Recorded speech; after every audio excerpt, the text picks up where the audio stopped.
O programa a seguir é uma produção independente. A responsabilidade é inteiramente de seus idealizadores. Chegou a hora de dar prioridade a temas essenciais: educação, sociedade, capacitação profissional, psicologia e neurociência. O psicólogo e neurocientista Dr. Alan Christie convidam você a participar do programa Portal Educativo.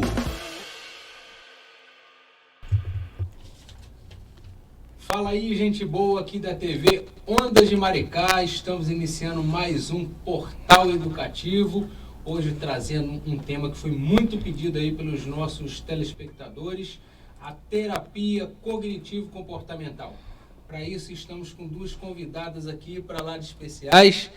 Doutora Amanda Ramalho, que está aqui no vídeo com a gente, de forma remota, mas vai participar, especialista nessa área também de terapia cognitivo-comportamental. Doutora Juliana Camacho está começando a se tornar sócia aqui da TV Ondas de Maricá, segunda vez aqui no programa com a gente. Obrigado a vocês duas, doutoras, psicólogas, de estarem aqui participando com a gente, trazendo essa informação, essa discussão que é muito importante para o nosso público. Lembrando que a terapia cognitivo-comportamental tem sido também muito útil para os transtornos que envolvem os processos de escolarização, né, como o raciocínio, aprendizado, atenção, concentração, enfim, tudo isso que acaba impactando também na área de educação. Então, eu vou pedir a Amanda Ramalho para se apresentar, falar um pouquinho da sua formação, da sua experiência nessa área. Depois a Juliana Camacho vai conversar com a gente também, se apresentar novamente, para você que ainda não a conhece. E aí a gente vai falar especificamente da terapia cognitivo-comportamental, conhecida como TCC. Amanda Ramalho, com a palavra. Bom, boa tarde a todos. Meu nome é Amanda Ramalho, eu sou psicóloga clínica, sou pós-graduada em sexualidade humana e atualmente faço uma formação em terapia cognitivo-comportamental, que é uma abordagem, né, que eu já pratico desde estágios na faculdade e agora, né, depois de formada. Perfeito. Juliana Camacho. Boa tarde a todos. Quero agradecer para retornar aqui com vocês. Fiquei muito feliz pelo convite. Bom, eu sou terapeuta cognitivo-comportamental já há bastante tempo. Na verdade, primeiro eu fiz uma formação em análise comportamental, né, pura, e aí depois eu fiz a especialização, né, e também a formação em TCC. Eu sou psicóloga clínica também e organizacional. Gente, então vamos começar a falar do nosso tema, né? Vamos explorar um pouquinho o que é a terapia cognitivo-comportamental. A gente sabe, né? Eu sou de formação de base psicanalítica, mas tenho uma admiração e realizo estudos constantemente sobre a área comportamental, inclusive sobre as bases do behaviorismo mesmo, que é uma abordagem da psicologia do comportamento, né, chamada ciência do comportamento, e que na realidade também serviu de base para o surgimento da TCC, da terapia cognitivo-comportamental, né? Então, a gente sabe que esse movimento se iniciou na década de 60, né, e aí vários terapeutas e teóricos comportamentais, questionando também não só algumas explicações da psicanálise em relação à depressão, mas também a própria técnica comportamental e as teorias comportamentais, entendendo que havia ali alguma mediação a nível cognitivo, né? Então, talvez dessa junção, dessa discussão mais amplificada, né, que une um pouco aí as teorias construtivistas, as teorias cognitivas, com as teorias comportamentais, surge então a terapia cognitivo-comportamental. Mas isso é só um preâmbulo. Eu queria que vocês falassem um pouquinho, vocês que estão estudando, que aplicam, né, essa técnica, efetivamente, como é que surge. Se a gente está falando da década de 60, é bem recente, né, a terapia cognitivo-comportamental. Então, como é que surgiu e como é que ela foi tomando espaço? Lembrando, gente, isso para os nossos espectadores, nos últimos 20 anos, a TCC foi a abordagem que mais cresceu e mais se popularizou no campo das ciências psíquicas, até pelos resultados, né, que estatisticamente a gente vê que ela apresenta, em especial alguns transtornos mais específicos que a gente vê que são transtornos que hoje a sociedade sofre muito, como a própria depressão, transtorno de ansiedade, hiperatividade e alguns outros. Então vamos começar aqui com a Juliana Camacho. Conta um pouco dessa história da terapia cognitivo-comportamental para a gente. Ela, na verdade, veio de um desdobramento, né? A gente tem aí, lá nos primórdios do Watson, Skinner, a análise comportamental skinneriana, só que acredito eu que houve ali uma necessidade de mais, de um plus, né? Somente você avaliar o comportamento propriamente, né? Fazendo um resumão aí, trocando em miúdos, ficava um certo vazio, um certo mecanicismo, algo muito mecânico, algo muito objetivo, né? E a gente precisava entender, claro, cada linha teórica, né? Cada linha prática tem suas técnicas, né? Cada uma, eu gosto muito de identificar as técnicas de outras linhas, só que percebeu-se ali que era objetivo, a técnica, a prática, né? A teoria era objetiva, porém era preciso um plus. Na minha concepção, eu senti quando eu fiz a formação em análise comportamental. E aí a evolução foi percebendo que a cognição era um elemento do plus, né? A cognição, ela era o elemento-chave para inserir ali naquele repertório comportamental. A gente não poderia analisar o comportamento apenas o que você vê ali de fora. Você precisaria entender que existe algo que você precisa identificar e corroborar com aquilo que você está enxergando. Então, a parte cognitiva, ela veio para unificar. E aí sim, a gente costuma colocar que trabalhamos em cima de um tripé. Pensamento, sentimento e comportamento. Sem um desses três, isso fica falho. E era o que faltava na análise comportamental skinneriana, de Skinner, era justamente esse tripé. Então, com isso, a gente tem pensamento modificando o sentimento e modificando o comportamento, porque também acontece, a partir de um comportamento, você modifica pensamento, você modifica. Então, esse tripé, ele é totalmente unido para se trabalhar com técnicas relacionadas a cognitivo comportamental. Por quê? Uma vez que você tem a gente identifica o paciente com padrões comportamentais, certo? E dali a gente vai entender qual é dos tripés, o que está sendo comprometido? São pensamentos, aí a gente vê pensamentos disruptivos, né, que são os disfuncionais, ali acaba interferindo no comportamento, no que ele sente, então ele acaba tendo uma situação que interfere nos três. Porém, a gente avalia o padrão comportamental desse sujeito, e aí sim a gente identifica aonde está ali, se existe ali um pensamento que está disfuncional, que está interferindo em todo o resto, se o comportamento, qual é o objetivo, qual é a função desse comportamento que seja disruptivo para aquele sujeito. Então, a gente avalia baseado nisso tudo. Então, assim, a evolução, né, da técnica comportamental, ela veio muito desse plus, né, do que faltava inserir ali. É claro que a gente, quando fala de cognição, no amplo, né? A gente está falando de todas as funções cognitivas. Agora, quando a gente fala, né, comportamento, emoção, sentimento, e fala de uma certa mediação da cognição, inclusive para esses padrões de comportamento, a gente sai um pouco da massificação, por exemplo, do que a gente poderia pensar, né, quase que numa universalização de técnicas de condicionamento proposto pelo behaviorismo, ou seja, pelas ciências comportamentais mais originais. E a gente começa, então, a falar de singularidade, porque a cognição ela é diferente para cada um, né? Cada sujeito se desenvolve de uma forma, cada sujeito tem uma estrutura cognitiva, cada sujeito tem uma experiência, uma história.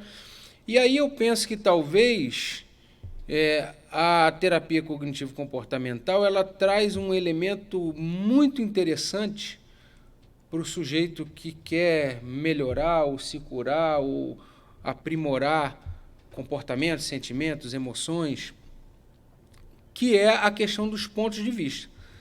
Ou seja, diante de determinadas situações, você pode reagir de várias formas. E dependendo de como você trabalha esse padrão de comportamento, você vai poder ter essa resposta mais ou menos adaptada. Não é isso? Então, Amanda, eu queria que você comentasse essa questão dos pontos de vista, dessas adaptações propostas pela terapia cognitivo-comportamental. Essa técnica, ela efetivamente busca essa melhor adaptação de respostas? Uhum. Sim, né? A TCC, né, ela entende que o que mais vai impactar, né, no funcionamento humano não é a situação em si, mas sim a forma que a pessoa interpreta aquilo, né? Então, eu e você podemos passar pela mesma situação e reagir de formas diferentes, porque eu interpretei aquela situação de um jeito, você interpretou aquela situação de outro, né? E por que que isso ocorre, né?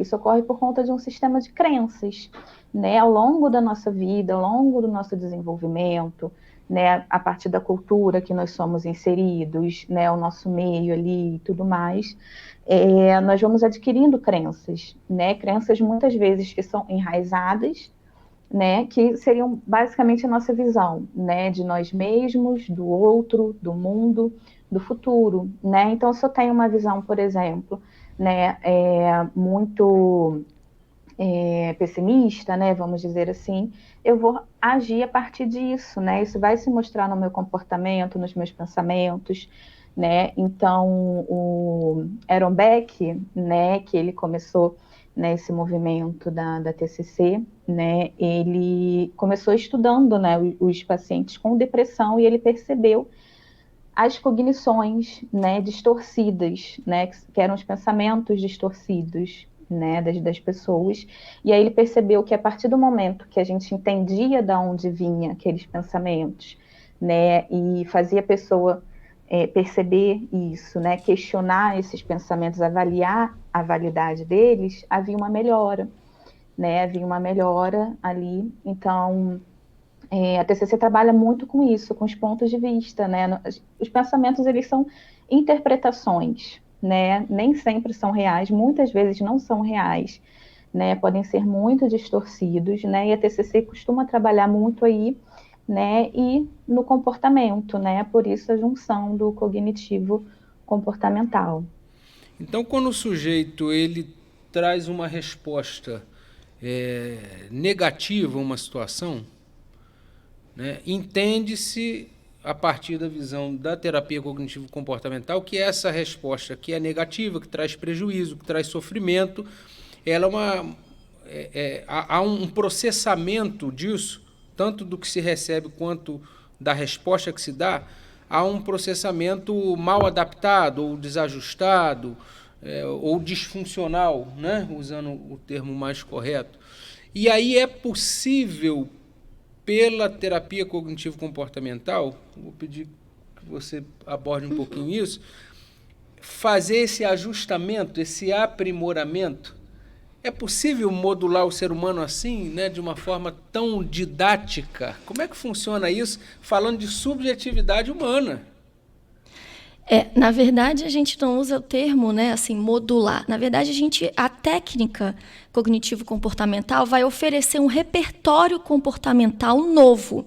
Ou seja, até partindo da fala da Amanda, quando você tem pensamentos disruptivos, né, que são os disfuncionais, você acaba se comportando, sentindo e pensando em cima daquele comportamento, daquele sentimento, daquele pensamento disfuncional.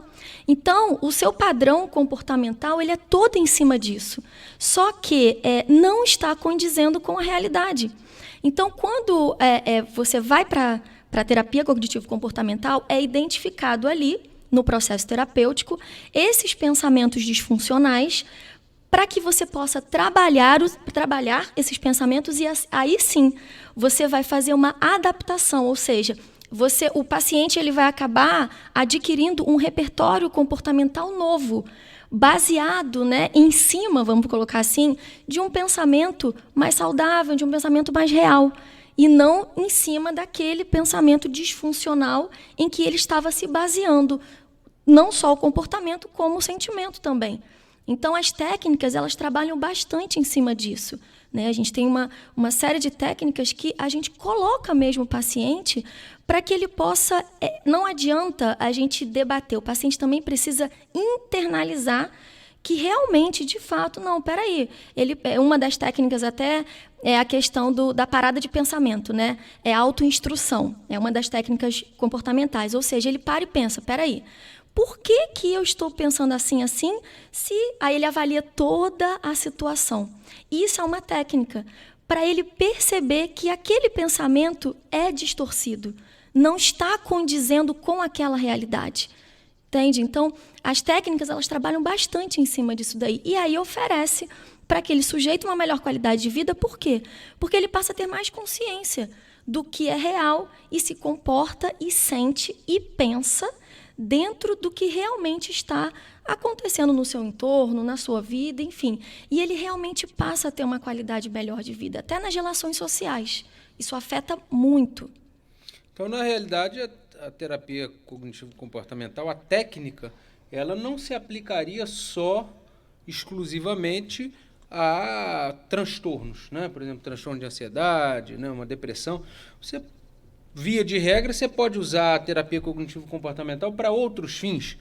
Por exemplo, a escolha profissional, o aprimoramento do exercício laborativo, questões de relacionamento, questões de comportamento social. É possível aplicar essa técnica a esses outros fins? É possível. Principalmente quando a gente fala, só para as pessoas entenderem o que seria um pensamento disfuncional. Vamos imaginar um sujeito que cresceu, passou a vida toda, uma pessoa subjugando, né? Ah, você não é capaz. Ah, você é isso, você é aquilo. E aí aquele sujeito cresce com aquela crença, né? Como a Amanda falou sobre a crença, acreditando realmente que ele não é capaz. E ele tem a capacidade, ele tem ali todo possível para se tornar, vamos falar profissionalmente, né? No âmbito profissional, um super profissional e tal, mas ele não acredita. E aí ele começa a se comportar de uma forma insegura, né? Ele começa a duvidar do seu potencial. Não adianta as pessoas falarem, poxa, mas você é capaz. Ele não acredita naquilo, porque fez parte da vivência dele não acreditar. Ele não foi estimulado, ele não chegou, as pessoas não chegaram, não, vai sim, você vai conseguir, se não conseguir, você consegue de novo, de outra forma, em outro momento. Então, é trabalhado aí justamente o contrário. Habilidades sociais também, você falou, né? Não necessariamente transtornos específicos, né? Perfeito. Também pessoas que não vamos falar de fobia, né? Mas que às vezes não sabe se comportar em público, às vezes acaba perdendo oportunidades porque realmente não tem habilidade social. Isso não chega a ser uma patologia, é uma inabilidade social. As técnicas da TCC trabalham muito bem com essa questão. Uma outra situação que é bacana também, por exemplo, um outro formato também que é a técnica comportamental sem ter nada direcionado para patologia. Tem uma técnica que é chamada de sensibilização de estímulo. Eu fui psicóloga já, né, da seleção daqui de Maricá, de esportes, e o que a gente percebeu, né? Vendo os treinamentos, eu percebi que no tiro com arco e flecha existe um sinal que eles só escutam esse sinal no dia da competição. Então, durante o treinamento, isso não existia, ou seja, aquele estímulo causava um pavor. E você sabe que ali, se respirou torto, já era. Então, o que a gente começou a fazer, né? Foi o trabalho junto com a treinadora. Passou-se a inserir o estímulo aversivo, que seria essa buzininha, durante os treinamentos. Para quê? Para dessensibilizar aquilo que causava aversão. Então, eles começaram a trabalhar com aquele sinal o tempo todo. O rendimento deles, né, a qualidade da atuação ali na hora das competições melhorou absurdamente. Porque aquele sinal já não era mais um sinal aversivo, né? Não era mais um estímulo aversivo. porque eles dessensibilizaram e acabaram tomando aquilo como algo do dia a dia, e não somente no momento da competição, que era o que deixava todo mundo uma pilha. É tão interessante porque a impressão que dá, né, Amanda, é que é uma técnica terapêutica que tem uma didática, né, bastante facilitada, porque você pode trabalhar ali, talvez com metas, objetivos, foco. É possível você estabelecer um planejamento terapêutico para aquele paciente, com metas mesmo, com uma certa ali disposição de objetivos. Dá para fazer isso, Amanda, assim, dessa forma didática com o paciente?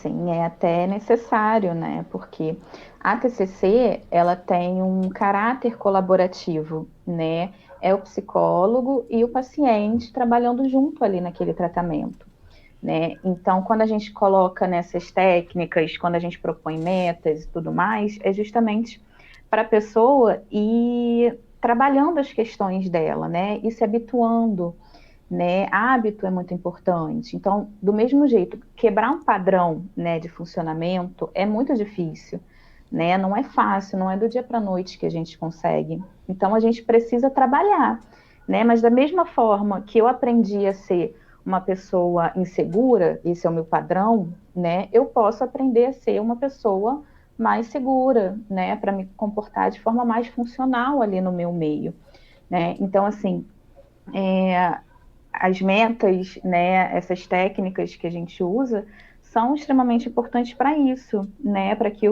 a pessoa vá treinando, né, vá treinando as habilidades que ela precisa, vá percebendo padrões, né, de emoções, emocionais e tudo mais que ela tem, né, os comportamentos, os pensamentos.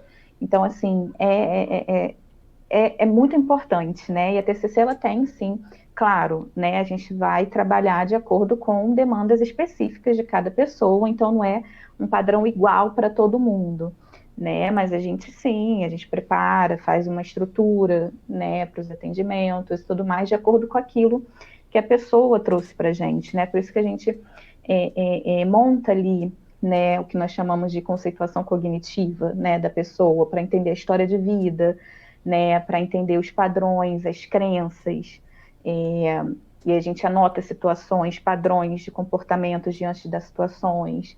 Então, assim, e a partir disso a gente vai elaborando, sim, vai estruturando, né, o tratamento da pessoa, porque o intuito é que a pessoa aprenda sozinha, né, fazer isso sozinha, não só na terapia, né, mas fora dela, no seu dia a dia, né, então é bem importante estruturar um pouquinho, né, metas, né, essas técnicas também, né, são bem importantes. Então, quer dizer, o terapeuta, ele vai ser um grande facilitador desse processo, né?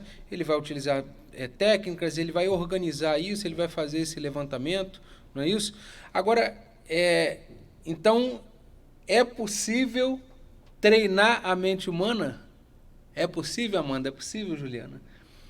Para uma melhor adaptação, para um maior nível de qualidade de vida, de felicidade, de bem-estar. É possível treinar a mente humana para isso? Eu não colocaria como treinar a mente humana. Acredito que a Amanda talvez corrobore. Eu colocaria como você fazer um treinamento, uma readaptação dos seus processos para a sua melhor qualidade de vida, que seja boa para o sujeito. O que vai ser para A não vai ser para B. Como, reforçando até como bem falou a Amanda, para cada sujeito a gente vai traçar uma linha específica de técnicas, né, de prática ali para aquele sujeito. Então, é possível sim você treinar para que o sujeito possa adquirir um novo repertório para uma qualidade de vida melhor. Porque a partir do momento que ele vai passando pelo processo, ele vai identificando ali o que não está bom, como ele se comportava, vamos colocar assim, como sentia, como pensava, o que estava trazendo prejuízo para a sua vida, e quando ele passa a modificar, né, quando ele passa a se posicionar diferente, né, ele verifica que o efeito é positivo. Então, sim, a gente consegue fazer alguns treinamentos que trabalham aí na ordem cognitiva, comportamental, sim.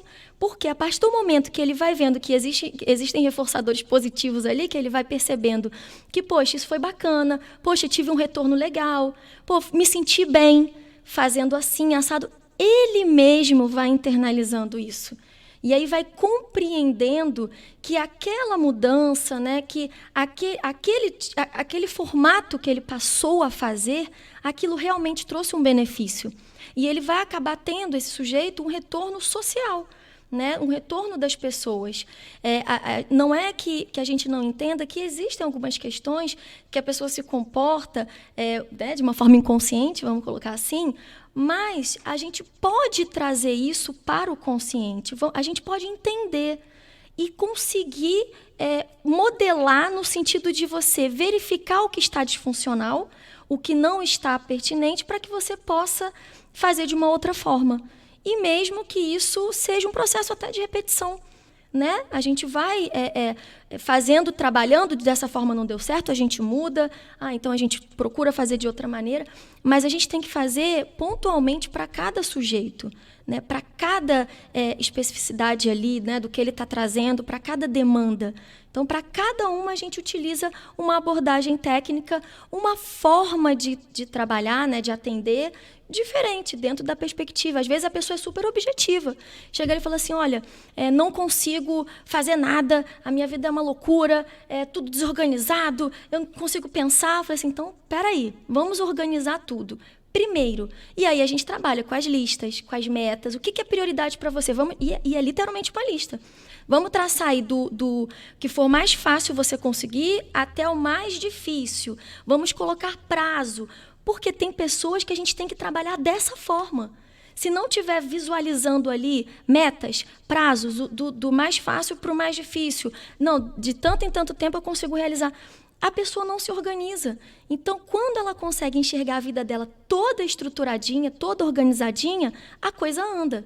Entende? Então, essa é uma das possibilidades, né? Um dos pacientes que chegam ali para trabalhar. E a resposta baseada na técnica cognitivo-comportamental, ela é muito positiva. A gente tem um retorno até rápido em algumas situações, porque bastava você fazer isso aqui, modificar uma situação, verificar ali o que está disfuncional e trabalhar em cima daquele disfuncional. Por isso que a gente trabalha em cima do foco, né? Quando a pessoa traz, é claro, a gente verifica a vida da pessoa como um todo, mas a gente trabalha em cima de um foco. Qual é o foco ali? O que está? E dali podem pipocar outras coisas? Sim, mas a gente está indo no foco. E ali sim, dali a pessoa vai destrinchando. E aí, Amanda, é possível treinar a mente humana para uma maior qualidade de vida, uma maior adaptação do sujeito, um menor sofrimento? Eu concordo, né, com tudo que a Juliana falou, né? Acho que ela falou muito bem. Sim, né, a gente pode, né, pegar esse termo aí, mas é justamente esse o intuito da TCC, né, que a pessoa ela consiga ela mesma identificar, né, que não precise sempre de alguém ali mostrando para ela, que ela perceba, né, os comportamentos disfuncionais, os padrões de comportamentos, né, quando a gente vê isso na prática, né, o quanto as pessoas às vezes se tornam previsíveis, né, passa por uma situação e sempre reage da mesma forma, né, então isso pode ser disfuncional, né, isso pode trazer um prejuízo para a pessoa. Então a gente precisa trabalhar alguma questão, né, algo que a gente trabalha bastante, né, regulação emocional, por exemplo, né, questões emocionais são bem complexas da gente lidar, né? Às vezes a gente tem uma emoção e a gente nem sabe de onde que ela veio, né? Às vezes eu começo a sentir uma raiva que eu não sei de onde que vem, ou então eu fico ansiosa e eu não sei o que está acontecendo, porque nós vamos vivendo de forma automática, né? Eu vou vivendo de forma automática a partir daquilo que eu tenho, porque dependendo do contexto de cada pessoa, né, a pessoa foi criando ali padrões até mesmo para a sobrevivência dela, né, padrões esses que em algum momento vão se mostrar disfuncionais, né, às vezes uma pessoa, por exemplo, que sofria muito bullying, né, virou uma pessoa agressiva, né? Então, assim, naquele contexto ali, foi para ela sobreviver, mas depois, né, quando ela vai entrar no trabalho, em outras situações, isso vai se mostrar completamente disfuncional e vai trazer prejuízos para essa pessoa. Então, assim, a gente precisa ir trabalhando, né, essas questões e não é fácil, né, né, a gente precisa treinar algumas coisas, sim, né, a gente precisa praticar, a gente precisa, primeiro, né, a gente precisa se dar conta do porquê, do que é disfuncional, né, o que está colaborando para o meu problema hoje. E a partir disso, né, criar aí meios, né, estratégias mais funcionais para a gente conseguir lidar aí com as demandas, né, da vida. Só puxar o gancho da Amanda, as pessoas às vezes podem perguntar, poxa, eu fiquei imaginando, né, quem está ouvindo, mas como é que identifica o pensamento disfuncional? Mas que tanto pensamento disfuncional é esse?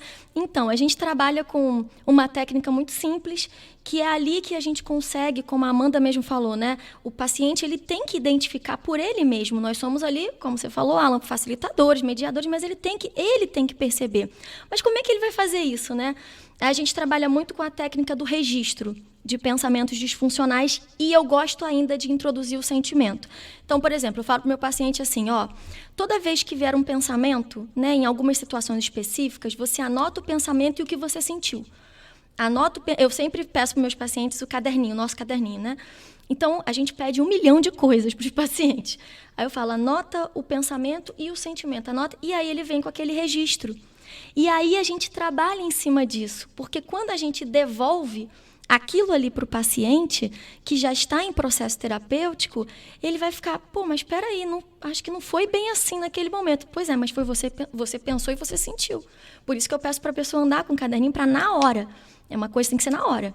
Exatamente o que ele pensou, porque é ali que a gente vai fisgar o pensamento e o sentimento disfuncional, disruptivo, e que acaba sendo, aparece, né, ele eclode no comportamento, que é o que todo mundo vê, né? Só que a gente, né, eu, Amanda e todos os terapeutas comportamentais, nós trabalhamos com o que as pessoas não veem, né? Que pipoca ali no comportamento. Que é esse processo interno, essa mediação cognitiva Justo. Da experiência. Pois é, uma outra técnica da terapia cognitivo-comportamental seria também, por exemplo, trabalhar a tomada de consciência das coisas, né? Uma amplificação da consciência daquele sentimento, daquela emoção, da própria disfuncionalidade, talvez, né? Mas vocês basicamente me provocaram a falar de duas questões que envolvem talvez outras dimensões, e eu queria saber como é que isso está para a TCC, né? A terapia cognitivo-comportamental, essa abordagem. Primeiro você falou de inconsciente. Eu, como psicanalista, eu jurei para mim, me prometi que eu não iria falar de inconsciente aqui. Mas aí vem a TCC e fala de inconsciente, então eu não posso deixar de falar de inconsciente. Da onde menos esperou, né? Pois é, da onde menos esperei. Aí vem a Amanda e fala, olha, não, os automatismos, às vezes a pessoa não sabe da onde vem, por que ela faz aquilo e tal. Aí mexeu com um psicanalista aqui e eu preciso perguntar para vocês. Qual o papel dos conteúdos inconscientes, que eu entendo serem assim de extrema importância, inclusive para os processos de cura, né? Para os processos de tratamento mesmo psíquico, mental. Como é que vocês enxergam e aonde fica, qual o papel dos conteúdos inconscientes? Porque tem muita coisa que você não há uma acessibilidade imediata para você trazer a consciência. São coisas que, historicamente, a gente, né, o nosso tema também fala um pouco da infância, e quando a gente vai trabalhar, por exemplo, a criança ou o adolescente, e até o adulto mesmo, tem muitas dessas questões que são antigas. Elas vêm lá de trás, há um aspecto histórico, estrutural desse sujeito, que muitas vezes se refere aos significantes primários. Uma experiência traumática, uma situação vivida lá atrás. Como transportar isso para a consciência se isso já foi significado, ressignificado, né, repaginado, e muitas vezes não está acessível a uma intervenção ou uma técnica a nível consciente. Então, essa é a primeira. Queria escutar vocês, passar para a segunda pergunta, que é uma pergunta também provocativa. Julia? Então, eu particularmente, eu não descarto, né, o inconsciente, né? Eu sempre trabalhei, eu gosto muito da psicanálise enquanto teoria, até para eu escolher, gosto, não, vou ter que puxar a sardinha. Eu gosto porque até para eu entender e poder refutar, né, algumas teorias, algumas questões da psicanálise, eu precisava estudar para entender aquilo ali, né?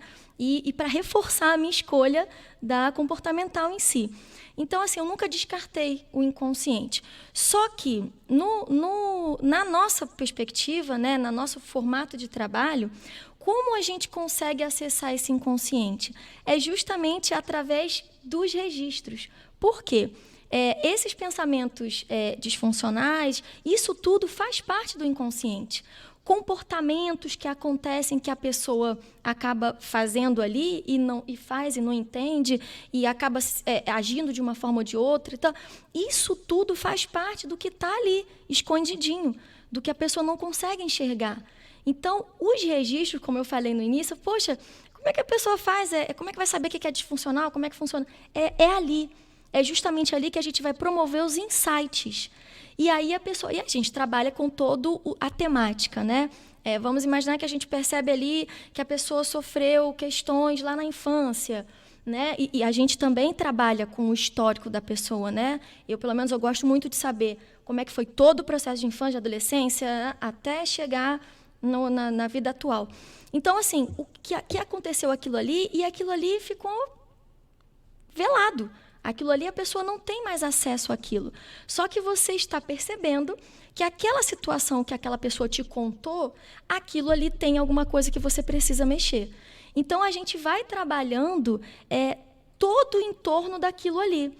E como, né? Com as nossas técnicas, porque é através disso que a gente vai conseguir que esse inconsciente, que o que ficou ali guardadinho e esquecido, dormindo, com que a pessoa acorde e possa realmente colocar aquilo ali em xeque para a gente trabalhar. E eu não estou dizendo que ela vai colocar consciente, não. Aparece. Aparece em uma técnica, aparece em um registro, aparece numa fala, na hora do atendimento. E aí a gente pega aquilo ali, perspicaz, né? Pega aquilo ali e devolve para a pessoa. Então você está querendo me dizer isso. Não, mas eu não falei assim, falou. Então, a gente consegue trabalhar isso dessa maneira, né?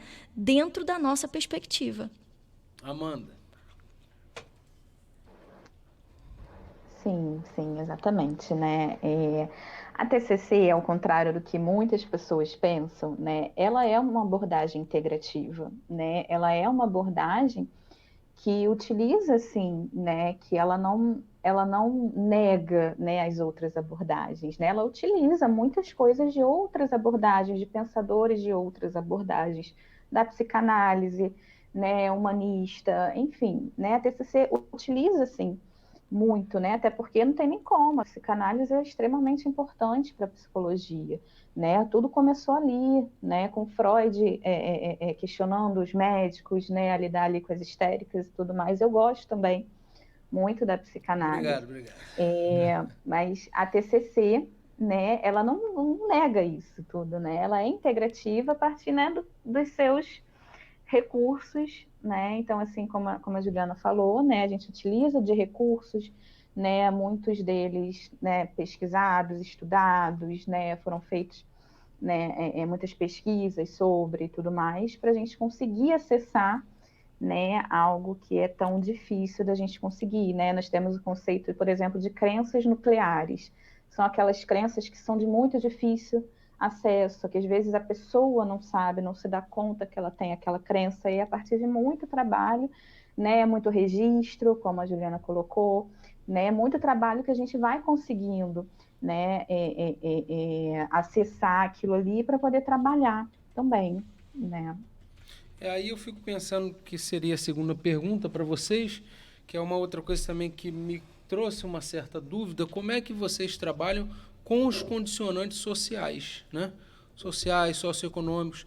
às vezes há uma imperatividade de situações, de contextos, que estão para além daquilo que você consegue trabalhar a partir apenas de uma mudança de padrões de comportamento, né? Ou de uma tomada de consciência, ou de um treinamento.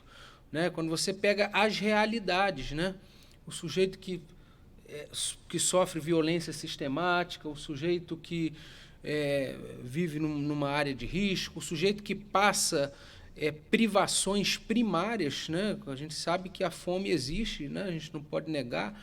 Como trabalhar com realidades tão imperativas ao sujeito, como, né, ressignificar isso de uma forma possível? O que a gente primeiro precisa entender, baseado na tua pergunta? Qual é a realidade dessa pessoa? Que realidade esse sujeito está inserido?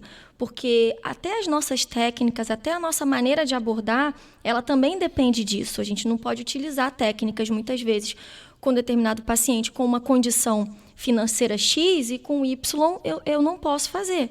Então, até isso a gente tem, porque são orientações, né? Não são só técnicas propriamente da teoria cognitivo-comportamental, mas existem orientações também que vão corroborar aí e que vão ser um plus para aquela técnica. Então, a gente tem que entender qual a realidade desse sujeito e o que é possível a gente conseguir de mudanças e adaptações. Porque muitas vezes a pessoa está sofrendo ali, vou dar um exemplo, né? Dentro de instituições, eu já atendia mães, por exemplo, que sofriam, né, violência doméstica e que ficava ali naquela situação achando que não podia fazer nada. Então, todo um trabalho para que ela tenha realmente a segurança de que ela, trabalhando desta maneira, indo por este caminho, sim, ela consegue modificar a realidade dela e do filho dela. Entendeu? Algo que para ela era impossível, mas ela precisava ser trabalhada, né, para aquilo ali. Então, a gente vai depender da realidade da pessoa e o que for possível fazer ali para que promover uma mudança realmente e essa pessoa tenha uma qualidade melhor do que ela está tendo. Então, isso tem que ser muito levado em consideração. E isso independe só de técnicas, né? Isso aí é a gente analisar o quadro da pessoa, o quadro de vivência daquela pessoa. Então, dentro disso, o que a gente pode fazer? E aí a gente vai, junto com o sujeito, junto com o paciente, elaborando e traçando estratégias para que a gente possa fazer as mudanças necessárias. E aí eu fico pensando o quanto é valioso a aplicação dessa técnica, né? O quanto é valiosa a aplicação dessa técnica na infância. Porque a infância você está lidando ali com sujeitos em construção, né? E aí, obviamente, que você tem uma plasticidade até maior para trabalhar isso, né? E o quanto também o resultado ali mais imediato, a resposta, deve ser satisfatória. Você falou dos pais, né? Os pais, os responsáveis, a escola, né? Que também, às vezes, trabalha com uma necessidade mais imediata de uma resposta terapêutica. E a própria criança, o próprio adolescente, que às vezes estão imersos ali em dificuldades que afetam seu processo de escolarização, de aprendizado, de socialização, de relacionamento ali social. O adolescente, né, que vive muitos conflitos, às vezes não consegue lidar com isso e a TCC oportuniza talvez uma estratégia mais organizada, né? E ali mais palpável também para esse adolescente em sofrimento. Bem, eu estou extremamente pago e satisfeito aqui. Nós estamos chegando ao final do nosso programa de hoje, né? Depois de 20 e poucos anos de formado, eu estou aqui aprendendo com essas duas feras aqui de terapia cognitivo-comportamental. Hoje pude colher muitas informações importantes, tenho certeza que você que está aí do outro lado também. Então, acho que é bastante interessante conhecer a técnica, pesquisar e até na hora de fazer a escolha, né, para o processo terapêutico, para o profissional, levar em consideração toda essa maravilha que foi falada aqui hoje sobre a terapia cognitivo-comportamental.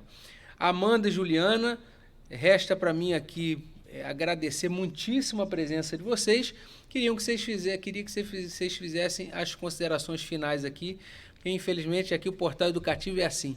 O tempo, ele passa muito rápido, a gente vai conversando, as coisas vão surgindo, quando a gente vê, está chegando aqui o nosso finalzinho. Amanda, suas considerações finais? Bom, né, realmente o tempo passou muito rápido, a conversa estava muito boa, né, eu gosto muito de falar desse tema, né, mas assim, é muito importante, né, ter esse espaço para falar sobre a TCC, né, o que é a TCC, né, outras abordagens também da psicologia, como a psicologia é ampla, né, como a psicologia é diversificada, né, então assim, eu agradeço esse espaço. E é isso, né? A TCC, ela é uma abordagem muito, muito interessante, muito rica, integrativa também, né? De recursos e tudo mais, mas é uma abordagem também focada ali em cada pessoa individualmente, né? Não é somente para os transtornos, muitas pessoas às vezes acham que é só para transtornos, mas não é.